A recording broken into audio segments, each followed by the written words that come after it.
మానవ జీవితం యొక్క పరమ లక్ష్యం మోక్షాన్ని పొందటమేనని, ఆ మోక్షాన్ని సాధించటానికి ఏ రకమైనటువంటి జ్ఞానం కావాలి, ఏ రకమైనటువంటి సాధనలు చేయాలి.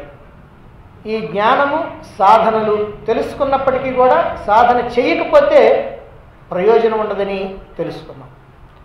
అయితే సాధనల్ని మనం గనక ఒక విశాలమైనటువంటి దృక్పథంతో గనక విభజించినట్లయితే భక్తి సాధన, జ్ఞాన సాధన అని రెండు రకాలు ఉన్నాయి. నిజంగా చెప్పాలంటే ఈ రెండు కూడా ఒకటే.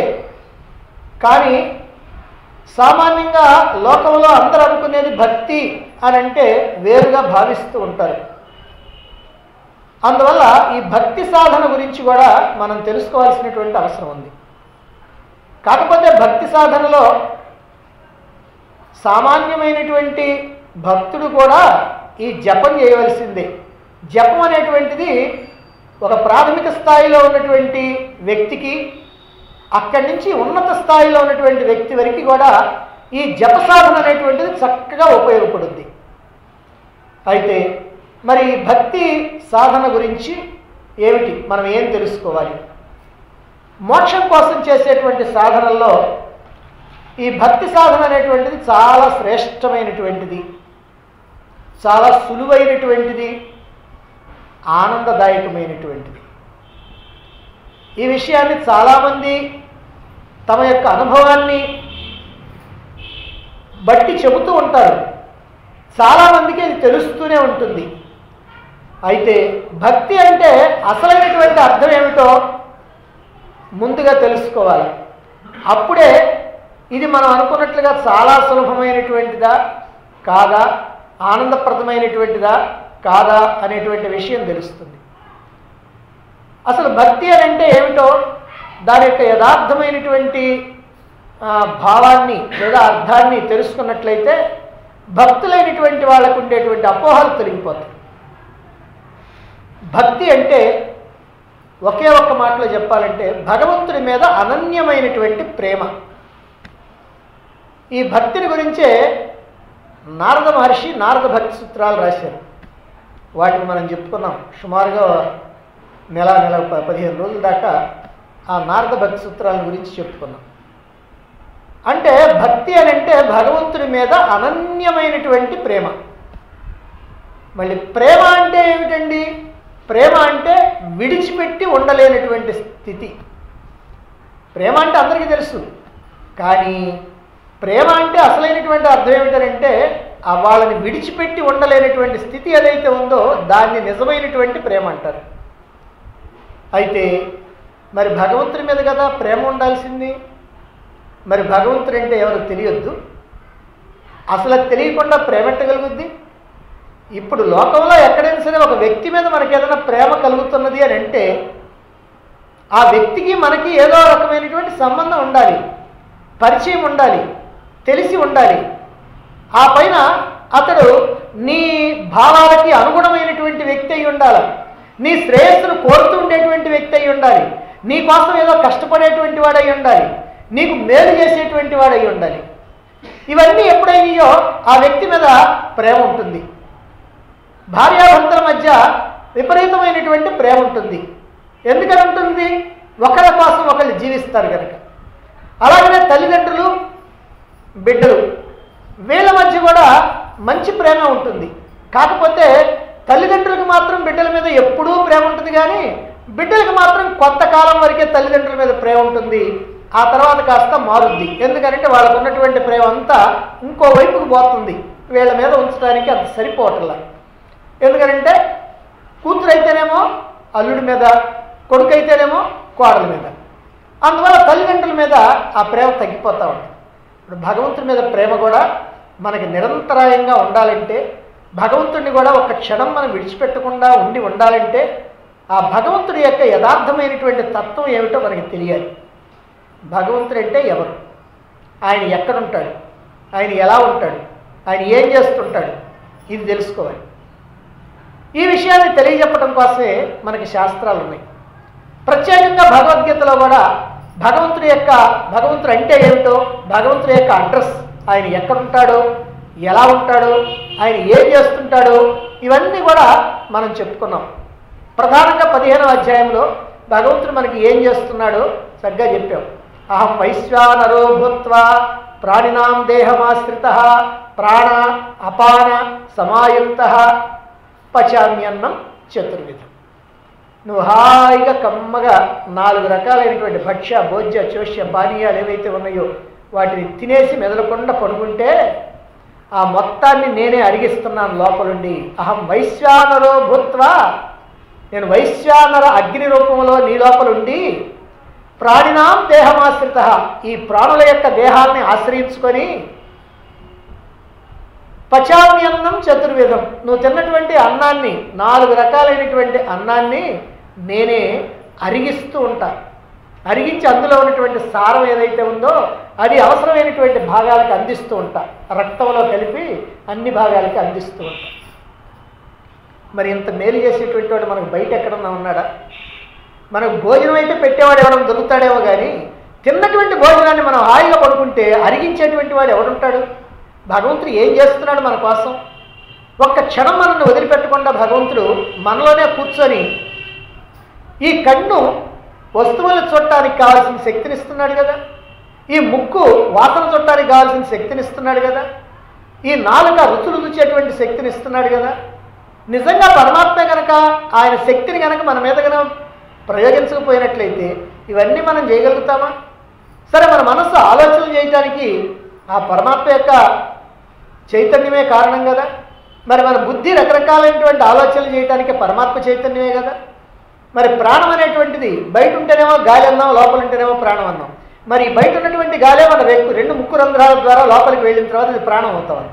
ప్రాణం అవుతా ఉంది కాబట్టి మన శరీరాన్ని నిలబెడతా ఉంది, లేకపోతే ఈ శరీరం కాటికి పోవాలి. మరి ఎంత మేలు చేస్తున్నాడే, నన్ను పీల్చుకొని ముక్కుల దగ్గరికి వస్తున్నాడే, మనకు కావాల్సినటువంటి ఆహారాన్ని ఈ భూమి ద్వారా అందిస్తున్నాడే, ఈ సూర్యచంద్రుల ద్వారా మనకు కావాల్సినటువంటి వెలుగునిస్తున్నాడే. ఇన్ని ఇచ్చేటువంటి భగవంతుడు ఎప్పుడన్నా తలుచుకుంటున్నావా? సరే, అవన్నీ సంగతి ఎట్లున్నా కానివ్వండి, మనం హాయిగా తినటానికి, నిద్రపోవటానికి, పనులు చేయటానికి కావాల్సినటువంటి సమస్తమైనటువంటి అవయవాలను ఇచ్చాడే. ఈ ఒక్కొక్క అవయవం ఎంత ఖరీదవుద్ది? అదిగో కిడ్నీ కనుక ఎవరైనా ఇస్తే 3 లక్షలు, 4 లక్షలు, 5 లక్షలు ఇస్తారంట.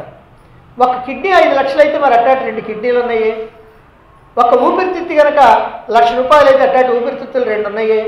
ఇదిగో ఈ కళ్ళు ఉన్నాయి, ఈ రకరకాలైనటువంటి ఇంద్రియాలు ఉన్నాయి. వీటన్నింటినీ ఎవడు తయారు చేయగలుగుతాడు? ఎవడో తయారు చేసి మనలో పెట్టగలుగుతాడా? సరే, ఈ లోపల ఉన్నటువంటి బ్రహ్మాండమైనటువంటి నాడీ వ్యవస్థ ఏవి బ్రహ్మాండమైనటువంటి 72,72,00,000 నాడులు ఉన్నాయి దీంట్లో, ఈ శరీరం. ఎవడు తయారు చేస్తాడు దీన్ని?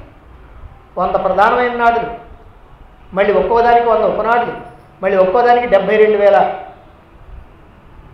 వెయిన్స్. మరి ఈ రకంగా కనుక లెక్కేస్తే 72,72,00,000 నాడులు ఈ లోపల ఉన్నాయి. ఎంత డబ్బు ఖర్చు పెడితే నువ్వు దీన్ని తయారు చేయగలుగుతావు? 1 కోటి, 10 కోట్లు, 100 కోట్లు, ఒక సైంటిస్టులకి 100 మంది సైంటిస్టులు కూర్చోబెట్టి 100 కోట్లు ఇచ్చి ఒక మనిషిని తయారు చేయమనండి. మనిషి అంటే ఇదిగో ఈ రకమైన భగవంతుడి నిర్మితమైనటువంటి దేహాన్ని తయారు చేయమనండి. సాధ్యం కాదు. మరి ఎంత భగవంతుడు మనకి మేలు చేస్తున్నాడు. మరి అటువంటి భగవంతుడి గురించి కనుక తెలుసుకున్నట్లయితే, ఆ భగవంతుడు మనకి ఎంత మేలు చేస్తున్నాడు అనేటువంటి విషయాన్ని కనుక తెలుసుకున్నట్లయితే అప్పుడు మన యొక్క మనస్సు అంతా కూడా ఆ భగవంతుడి మీదకి మళ్తుంది. ఇంత మేలు చేసేటువంటి వాడు, ఇంత సహాయం చేసేటువంటి వాడు, తాను మన దగ్గర నుంచి ఏమీ కోరకుండా మనకు కావాల్సినటువంటివన్నీ కూడా అందించేటువంటి వాడు, ఆ భగవంతుడి మీద మనం ఎంత ప్రేమ చూపించాలి? తల్లి మీద, తండ్రి మీద, భార్య మీద, భర్త మీద, బిడ్డల మీద, వీళ్ళ మీద చూపించేటువంటి ప్రేమ కంటే ఎన్ని రెట్లు, ఎన్ని వందల, వేల, లక్షల రెట్లు ప్రేమ చూపించాలి భగవంతుడి మీద. అయితే ఎప్పుడు చూపిస్తాం? ఈ విషయం తెలుసుకున్నప్పుడు చూపిస్తాం. ఆ తెలుసుకోవటం కూడా ఎలాగా? ఏదో విన్నామంటే విన్నాం, చదివామంటే చదివాం కాదు. అది బాగా మన మనసుకి ఎక్కాలి. నిజంగా భగవంతుడు ఇంత చేస్తున్నాడా మనకి అనేటువంటి భావన మనకి రావాలి. మరి అలా ఉన్నప్పుడే ఆ భగవంతుడి మీద అనన్యమైనటువంటి భక్తి, అన్యముగానటువంటి భక్తి, వేరే వాటి మీదకి పోకుండా ఉన్నటువంటి భక్తి, అదిగో అటువంటిది కలుగుతుంది. కాబట్టి భగవంతుడిని గురించినటువంటి సమస్తమైనటువంటి సమగ్రమైనటువంటి సమాచారం ఏదైతే ఉందో దాన్ని శాస్త్రాల ద్వారా, అవి ఉపనిషత్తులు కానివ్వండి, భగవద్గీత కానివ్వండి, ప్రకటన గ్రంథాలు కానివ్వండి, దేని ద్వారానైనా సరే మనం తెలుసుకోవాలి. సామాన్యంగా భగవంతుడు అంటే లోకంలో ఒక అభిప్రాయం ఉంది, సామాన్యులైనటువంటి వాళ్ళందరికీ కూడా ఒక అభిప్రాయం. అదేమిటంటే భగవంతుడు అంటే మనకంటే వేరుగా ఎక్కడనో అదిగో పైన ఉన్నాడు. అందుకని అప్పుడప్పుడు మనం ఏం చేస్తామంటే ఆ భగవంతుడి గురించి తలుచుకోవాల్సి వచ్చినప్పుడు, ఏమండి మీరు ఇల్లు కట్టారంట కదా, ఏదోరిందంతా భగవంతుడిదే అట్లా చూపిస్తాం. అంటే భగవంతుడు అక్కడ ఉన్నాడని. సరే ఏమండి అమ్మాయికి పెళ్లి చేసామంట కదా, ఏదోలేండి భగవంతుడిదే అని అంటే భగవంతుడు అంటే ఎక్కడో ఉన్నాడు అనేటువంటి ఆలోచన లోకంలో చాలామందికి ఉంటుంది. అందుకనే మనకి స్తోత్ర పాఠాలు ఉన్నాయి. భగవంతుడిని గట్టిగా పిలవాలా, అయ్యా నువ్వు ఇంద్రుడివి, చంద్రుడివి, నువ్వు అంతటివాడివి, ఎంతటివాడివని మనం అష్టోత్తరాలతోటో సహస్రనామాలతోటో పిలుస్తూ ఉంటే ఆయన కాస్త మనకు బలుకుతాడని ఈ అష్టోత్తరాలు చెప్పారు. మరి అలా భగవంతుడంటే నిజంగా మనకంటే వేరుగా ఉన్నాడా?